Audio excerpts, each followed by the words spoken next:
Hi, ಎಲ್ಲರಿಗೂ ನಮಸ್ಕಾರ. ಅದ್ಭುತವಾದಂಥ ಕ್ಷಣಗಳನ್ನು ಸವಿಲಿಕ್ಕೆ ಉತ್ತಮವಾಗಿರ್ತಕ್ಕಂಥ ಸ್ನೇಹಿತರು ಬೇಕಿಲ್ಲ, ಉತ್ತಮವಾಗಿರ್ತಕ್ಕಂಥ ಒಡನಾಡಿಗಳು ಬೇಕಿಲ್ಲ. ಆತ್ಮಸ್ಥೈರ್ಯ, ಮಾನಸಿಕ ಬಲ ಹಾಗೂ ನಂಬಿಕೆ, ತನ್ನ ಮೇಲೆ ತನಗಿರುವ ನಂಬಿಕೆ. ಅವಮಾನ, ಅಪಮಾನ, ಸನ್ಮಾನ ಇವೆಲ್ಲ ಜೀವನದಲ್ಲಿ ಶಾಶ್ವತ ಅಂಶಗಳೇನೂ ಅಲ್ಲ. ಅವಮಾನಗಳನ್ನು ಸಹಿಸಿದಷ್ಟು ಮನುಷ್ಯ ತಾನಾಗಿಯೇ ಬೆಳೆಯುತ್ತಾನೆ. ಸನ್ಮಾನಗಳನ್ನು ಅರಸಿ ನಾವೆಂದೂ ಯಾರ ಮುಂದೂ ಕೈ ಚಾಚಬಾರದು. ಸನ್ಮಾನಗಳಿಗಾಗಿ ನಾವೆಂದೂ ಹಾತೊರೆಯಬಾರದು. ನಮ್ಮನ್ನು ಹುಡುಕಿಕೊಂಡು ಅವು ಬರಬೇಕೇ ಹೊರತು ಅದನ್ನು ಹುಡುಕಿಕೊಂಡು ನಾವು ಹೋಗಬಾರ್ದು. ಒಬ್ಬ ಅದಾನಿ, ಅಂಬಾನಿ, ಮೋದಿ, ನಾವೇನು ಹೇಳ್ತೀವಲ್ಲ, ಇಂಥ ಎಲ್ಲ ದೊಡ್ಡ ದೊಡ್ಡ ಮಹನೀಯರನ್ನ ಹೇಳ್ತೀವಲ್ಲ, ದುಡ್ಡಿರ್ತಕ್ಕಂಥ ಮಹನೀಯರು, ಅಧಿಕಾರದಲ್ಲಿರ್ತಕ್ಕಂಥ ಮಹನೀಯರ ಬಗ್ಗೆ ಮಾತಾಡ್ತೀವಲ್ಲ, ಅವರು ಅವಮಾನಗಳನ್ನು ಸಹಿಸಿಯೇ ಮೇಲೆ ಬಂದವರಾಗಿರ್ತಾರೆ. ಅವರು ಸನ್ಮಾನಗಳನ್ನು ಅರಸಿ ಅದರ ಬೆನ್ನತ್ತಿ ಒಂಟಿ ಕುದುರೆ ಮೇಲೆ ಹೋಗ್ತಾರಲ್ಲ, ಆವಾಗ ಅದರ ಬೆಲೆ ಗೊತ್ತಾಗೋದಿಲ್ಲ.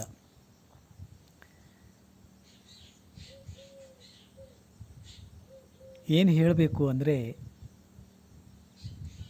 ಸೂರ್ಯ ಚಂದ್ರರಷ್ಟೇ ಸತ್ಯವಾಗಿರ್ತಕ್ಕಂಥ ಒಂದು ಘಟನೆ ಅಂದರೆ,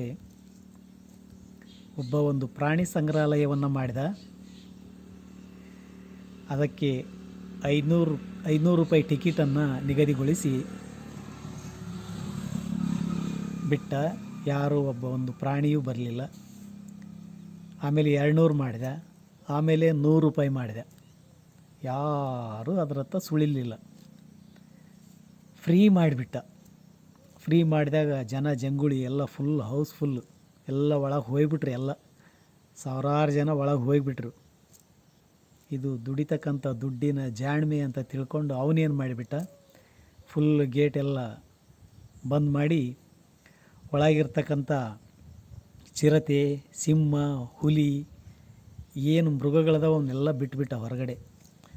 ಪ್ರಾಣ ಉಳಿಸ್ಕೊಳ್ಳಿಕ್ಕೆ ಎಲ್ಲರೂ ಹೋರಾಡಕತ್ಬಿಟ್ರು. ಆವಾಗ ಹೊರಗೆ ಹೋಗಬೇಕು, ಜೀವ ಉಳಿಸ್ಕೋಬೇಕು ಅಂದರೆ ಒಬ್ಬರಿಗೆ 2,000 ರೂಪಾಯಿ ಟಿಕೆಟು ಅಂತಂದು ಹೇಳಿಬಿಟ್ಟ. ಏನು ಪಜ್ಜೀತಿ ಅಲ್ವಾ ಜನರದು. ಆವಾಗ ಎಷ್ಟೋ ಜನ ಅವನು ಕೂಡ ಜಗಳ ಮಾಡಿದರು, ಹೋರಾಡಿದರು. ಆದರೂ ಏನು ಕೇಳಲಿಲ್ಲ. ನಾನು ಕಷ್ಟಪಟ್ಟು ನಿಮಗಾಗಿ ನಾನು ಒಂದು ಪ್ರಾಣಿ ಸಂಗ್ರಹಾಲಯ ಮಾಡಿ ಎಲ್ಲೆಲ್ಲಿಂದನೂ ಪ್ರಾಣಿಗಳನ್ನೆಲ್ಲ ತರಿಸಿ ಅವುಗಳನ್ನೆಲ್ಲ ಸಾಕಲಿಕ್ಕೆ ಸಾಕಷ್ಟು ದುಡ್ಡನ್ನು ವ್ಯಯ ಮಾಡಿದ್ದೀನಿ.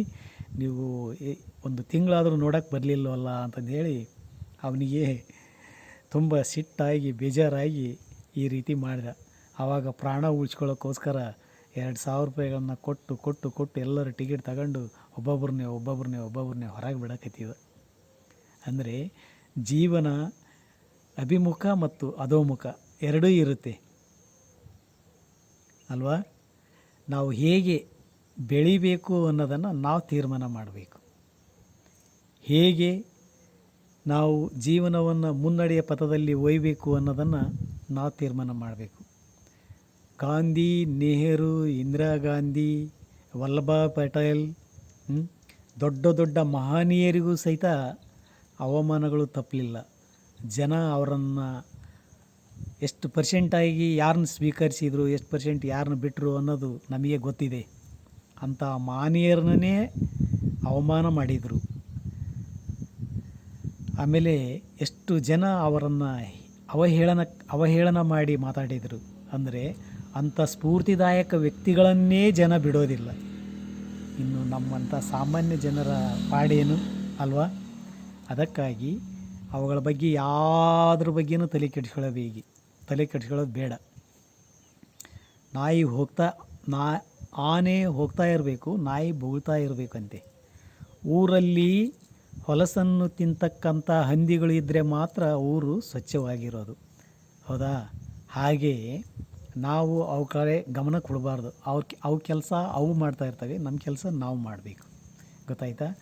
ಅವಮಾನ ಸನ್ಮಾನಗಳಿಗೆ ಜಾಸ್ತಿ ಬೆಲೆ ಕೊಡದೆ ಅವುಗಳನ್ನೇ ಮೆಟ್ಟಿಲುಗಳನ್ನಾಗಿ ಮಾಡಿಕೊಂಡು ಉತ್ತಮ ಪ್ರಜೆಯಾಗಿ 4 ಜನರಿಗೆ ವರದಾನವಾಗಿ ನೀವು ಬದುಕಿದರೆ ನಿಮ್ಮ ಬಾಳು ಸಾರ್ಥಕ. Thank you so much.